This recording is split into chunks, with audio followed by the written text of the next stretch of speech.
सकता, भगवान उसी को कहते हैं। किसी से भूल हो जाता है, क्षमा मांग लेता है इंसान, उसी को कहते हैं। जो गलत करके क्षमा नहीं मांगते, शैतान उसी को कहते हैं। माता पिता गुरु को सेवा करते हैं तो चारों धाम उसी को कहते हैं।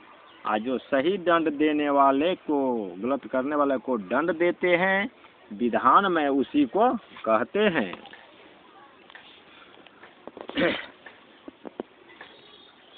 परमात्मा मन के बस में आई है, माने परमात्मा बस में नहीं, माने आत्मा जो है सो मन के बस में आ चुका है। मन के बस में आई है, हम पर मन और इंद्रियों का जहर चढ़ा हुआ है। जिस तरह शराबी नशे में चूर किसी की बात नहीं सुनता, हम भी दुनिया के जहर के प्रभाव के कारण महात्मा की बात नहीं सुनते। फिर मालिक कैसे मिल सकता है? जैसे दारू शराब वाला को दूसरा को बात नहीं सुनता है, उसी प्रकार लोग जहर संसारिक चढ़ा हुआ है। संत मंत में असफलता नाम की कोई चीज नहीं है। वह आत्मा जो शब्द धुन से अपना संपर्क बनाए रखती है, देर सवेर अपने घर अवश्य पहुंचेगी। देर सवेर अवश्य मतलब जैसे लोग कहीं जाते हैं देश प्रदेश से जरूर कभी आते हैं, उसी प्रकार जब भजन भक्ति में लगा है तो परमात्मा तक जरूर पहुंचेंगे, इसमें कोई संदेह नहीं। गुरु के लिए किसी आत्मा को ऊपर से जाता मुश्किल नहीं, लेकिन उचित भजन के बिना उस आत्मा को ऊपर ले जाने से हानि होती है। माने अपने मन से ध्यान वान लगाना, इसमें हानि होता है।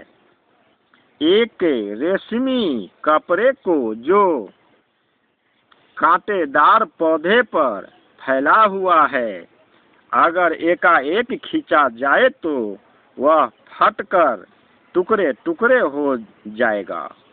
उसी तरह आत्मा जो कर्म के कांटों में फंसी हुई है और शरीर के रोम रोम में फंसी हुई है, उसे गुरु से प्रेम कराकर धीरे धीरे निर्मल करना चाहिए। माने एकाएक नहीं, जैसे कोई पौधा पर एकाएक रेशमी कपड़ा खींच देगा तो फट जाएगा, उसी प्रकार एकाएक जब जोर पड़ेगा तो वो भक्त पगला ही जाएगा। धीरे धीरे धीरे धीरे माने सारा आपका जो बुराई जन्म जन्म का है सब हट करके और पवित्र बना देते हैं। गुरु के दया से आत्मा इन कांटों और कर्म से मुक्त हो जाती है और धीरे धीरे शरीर से रोम रोम से अलग हो जाती है। आप सोच, यह आत्मा मालिक का अंश सारे संसार में उत्तम देखो कैसी कठिन घाटी में फंसी हुई है। ये शरीर रूपी घाटी में फंसा हुआ है भैया।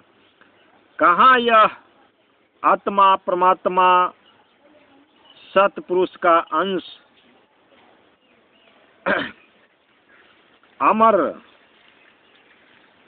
अमर रवि, इसे सतपुरुष की प्यारी बनना था। सतगुरु में समाकर सतपुरुष बनना था, और कहाँ आज यह धक्के खा रही है। शब्द धुन आत्मा पर चुंबक की तरह असर डालती है। शब्द सुनना चाहिए, धुन में रहना चाहिए। तो यह अपनी और आत्मा परमात्मा के खींचती है, और अगर आत्मा के ऊपर मन और माया का जंग नहीं लगा हो तो आत्मा बंदूक की गोली के समान तत्क्षण ऊपर उड़ती जाती है। मोह और संस्कारों का जंग सुमरन द्वारा छुड़ाया जाता है। जब आत्मा पवित्र रहेगा तो एक मन जना गोली उड़ता है वैसे परमात्मा तक तुरंत पहुंच जाएगा। और नहीं जो बुराई बुराई मन में है तो धीरे धीरे वो हटेगा, तब परमात्मा में सटेगा। बहुत सी ऐसी आत्मा है जिन्होंने नाम तो लिया हुआ है लेकिन कमाई नहीं करती, उन्हें मन अंदर नहीं जाने देता, वे बाहर ही हाय हाय करती है। विचार करें, जब आप दुनिया के काम करते हैं पेट के लिए, रात को समय असमय जागते हैं, तोपों के सामने खड़े होते हैं, क्या भजन ही ऐसा कठिन है जो नहीं हो सकता? असली बात यह है कि मन आपका दुश्मन है जो भजन नहीं करने देता। अगर यदि कोई दुश्मन के कहने लगे तो क्या वह जीने देगा? कदापि नहीं। दुश्मन को दुश्मन कैसे कहेगा? उसको भैया हट करके और मन में धीरे धीरे मन को उसमें लगाइए। जब आत्मा इस संसार में आती है तो इसे हम जन्म लेना कहते हैं, पर वास्तव में वह आत्मा स्थूल शरीर रूपी कब्र में कैद हो जाती है। इसलिए यह कहना ज़्यादा उचित होगा कि यह इसकी मृत्यु भी है। जब यह संतों के संपर्क में आती है, नाम प्राप्त करती है और नाम से रिश्ता जोड़ती है, तब यह स्थूल रूपी कब्र से बाहर निकलती है। इसलिए यह कहना उचित होगा कि अब उसका जन्म या पूर्ण जन्म हुआ है। दीक्षा के दिन ही उसका जन्म दिन है। जिस दिन मंत्र लेता है गुरु से उसी दिन जन्म समझिए। कोई भी जीव जो मन और आत्मा से संचालित है, कर्म किए बिना रह नहीं सकता, और कर्म का नियम जैसा बोओ वैसा पाओ। जैसा खेत में बीज बोइएगा वही होगा। गेहूँ रोपिए, आम रोपिए, कांटा बोइए, जैसा कीजिएगा वैसा होगा।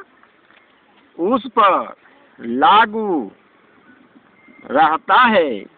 जितना ही अधिक कर्म कोई जीव करता है उतना ही अधिक जंजाल बढ़ता जाता है। जैसे कोई चिड़िया जाल से निकलने के संघर्ष में और अधिक उलझती जाती है। इस सांसारिक कारोबार जितना बढ़ाइएगा उतना परेशानी बढ़ेगा, और परमात्मा के लाइन में जितना मन लगाइएगा उतना ही जंजाल से हटिएगा। दुनिया का काम करते हुए अपना काम भजन सुमरन भी करते जाएं, जो कि हमारे साथ जाएगा। इसके विपरीत दुनिया के जितने भी काम करेंगे वे यही रह जाएंगे। यहाँ के काम यहाँ ही रह जाएगा। इसलिए परमात्मा के भी काम होना चाहिए।